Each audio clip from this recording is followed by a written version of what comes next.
बिस्मिल्लाहिर्रहमानिर्रहीम। अस्सलाम वालेकुम। कैसे हैं आप सब लोग? उम्मीद करती हूँ कि आप सब लोग ठीक ठाक होंगे और अपने घरों में खुश होंगे। जी तो फ्रेंड्स, सेलिब्रेशन कोई भी हो, घर में मीठा ज़रूर बनता है।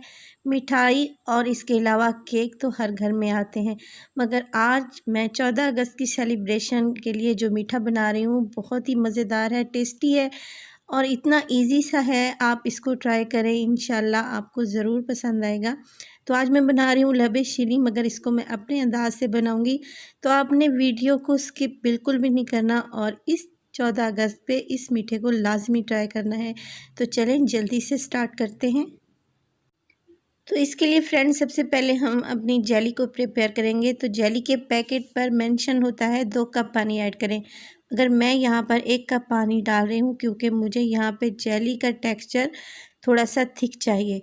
तो 1 कप पानी मैंने डाल दिया है फ्राइंग पैन में और उसको बॉयल आने तक मैंने पकाया है और उसमें 1 पैकेट जेली शामिल कर दी है। जेली के डिज़ोल्व होने तक हम वेट करेंगे, तकरीबन 2 मिनट तक। और ये देखें, इसको हम किसी भी बाउल में, शीशे के, प्लास्टिक में, जो भी आपके घर में अवेलेबल हो उसमें शिफ्ट कर दें और फ्रिज में रख दें। तो ये मैंने रेड जेली तैयार की है, इसी तरीके से मैं ग्रीन जेली भी तैयार कर लूँगी। तो ये दोनों 1-1 पैकेट मैंने ली थी।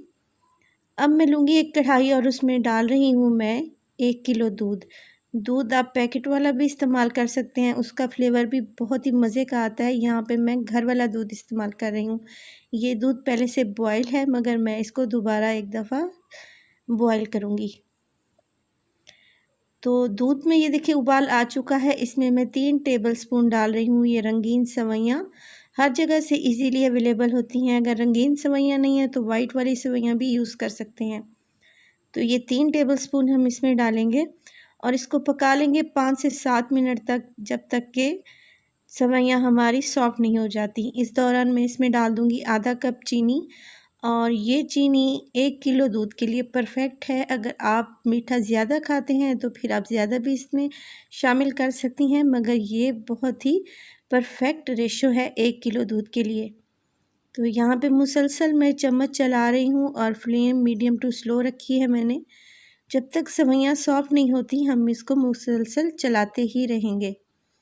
तो ये देखिए 5 से 7 मिनट गुज़र चुके हैं, तो चलें चेक करते हैं कि सेवइयाँ जो हमने इसमें ऐड की हैं वो सॉफ्ट हुई हैं कि नहीं। तो ये देखें, इसको मैं हाथ की मदद से चेक करूँगी, ये इजीली प्रेस हो रही हैं। ये देखें इस तरीके से। तो बस जी, हमारी सेवइयाँ तैयार हैं यहाँ पे।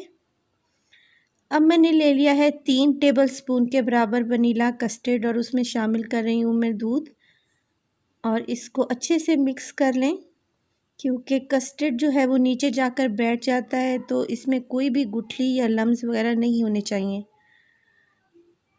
तो बहुत अच्छे से मैंने इसकी मिक्सिंग कर ली है। अब मैं इसको आहिस्ता आहिस्ता करके डालूँगी और मैं दूध और सेवइयों की कंसिस्टेंसी देखूँगी कि कितना गाढ़ा मुझे चाहिए। बहुत ज़्यादा यहाँ पे हम इसको गाढ़ा नहीं करेंगे, क्योंकि ठंडा होने के बाद सेवइयाँ अपना स्टार्च छोड़ती हैं, जिसकी वजह से दूध ऑलरेडी गाढ़ा हो जाता है। तो थोड़ा थोड़ा करके देखें शामिल कर रही हूँ मैं। तो 3 टेबलस्पून यहाँ पे था कस्टर्ड पाउडर और 3 टेबलस्पून देखें मैंने सारा ही इसमें शामिल कर दिया है। और देखें इसकी थिकनेस इतनी ही होनी चाहिए, ये ठंडा होने के बाद मज़ीद थिक हो जाएगा कस्टर्ड। वीडियो देखने के साथ साथ आप लोगों से गुजारिश है कि मेरे चैनल को सब्सक्राइब कर दें, वीडियो को लाइक कर दें और विज़िट करें चटपटे पकवान का। इंशाल्लाह बहुत ही अच्छी सी रेसिपीज़ आपको चटपटे पकवान पर मिलेंगी। तो इसको एक बाउल में मैंने निकाल कर रख दिया था और 2 घंटे के लिए मैंने इसको फ्रिज में रख दिया था ताकि ये ठंडा हो जाए। अब ये ठंडा हो चुका है, इसमें मैं डालूँगी 1 पैकेट है मेरे पास ऑल पर्पस क्रीम। कोई भी क्रीम आप किसी भी अच्छे ब्रांड की ले सकते हैं, मगर क्रीम को ठंडा होना चाहिए। तो पूरा पैकेट मैं इसमें शामिल कर दूंगी और यहाँ पे मेरे पास है फ्रूट कॉकटेल, इसका पानी मैं ड्रेन कर दूंगी और बाकी जो फ्रूट है इसमें वो सारा इसमें शामिल कर देंगे। अगर आप चाहें तो यहाँ पे सीजनल फ्रूट भी इसमें शामिल कर सकती हैं, मगर फ्रूट कॉकटेल का फ्लेवर लबे शीरी में बहुत ही मज़े का लगता है। अच्छे से इसकी मिक्सिंग करें ताकि क्रीम जो है अच्छे से इस मिक्सचर में सेट हो जाए। तो ये देखें बहुत अच्छी सी मिक्सिंग यहाँ पे मैंने कर ली है। तो चलें चलते हैं जेलीज़ की तरफ कि वो हमारी सेट हुई हैं कि नहीं। तो जेलीज़ भी हमारी यहाँ पे सेट हो चुकी हैं, क्योंकि हमने इसमें 1 कप पानी डाला था, इसलिए ये अच्छी खासी थिक बनी है।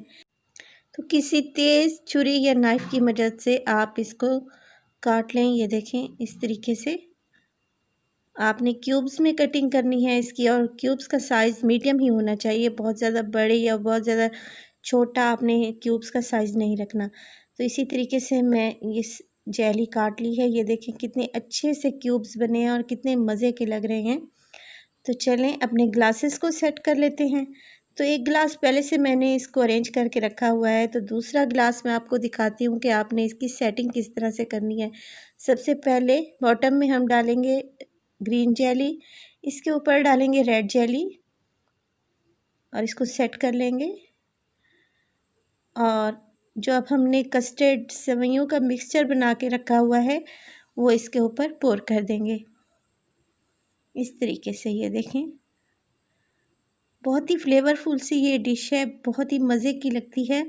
और इसको आपने ठंडा सर्व करना है, जितनी ये ठंडी होगी उतनी ही मज़े की लगेगी। तो आपने इसको बिल्कुल चिल कर लेना है, उसके बाद आपने इसको सर्व करना है। आपको खाकर मज़ा ही आ जाएगा। और आपके मेहमान और गेस्ट जब भी आएंगे तो आप मीठे में ये वाली डिश ज़रूर बनाएंगी इंशाल्लाह। इसको मैंने डेकोरेट किया है पिस्ता और बादाम से। तो देखें, हमारी ये लबे शीरें तैयार है। उम्मीद करती हूँ कि आपको मेरी ये रेसिपी पसंद आई होगी और आप इसको घर में ज़रूर बनाएंगी। तो अगर मेरी वीडियो पसंद आए तो वीडियो को लाइक करें, चैनल को सब्सक्राइब करें, ये मेरी आप लोगों से रिक्वेस्ट है। और अगर वीडियो मेरी अच्छी लग रही है तो प्लीज़ आप कमेंट सेक्शन में मुझे बताएं कि मेरी वीडियोस आपको कैसी लग रही हैं और मज़ीद आप लोग क्या देखना चाहते हैं। तो आपने ज़रूर रबे शीरीन को ट्राई करना है और मुझे कमेंट सेक्शन में बताना है कि आपको मेरी ये रेसिपी कैसी लगी। तो इजाज़त दीजिए फ़ायज़ा को और रखिएगा अपनी दुआओं में याद। मिलते हैं नेक्स्ट वीडियो में इंशाल्लाह नेक्स्ट रेसिपीज़ के साथ। फ़ायज़ा को दीजिए इजाज़त। अल्लाह निगहबान।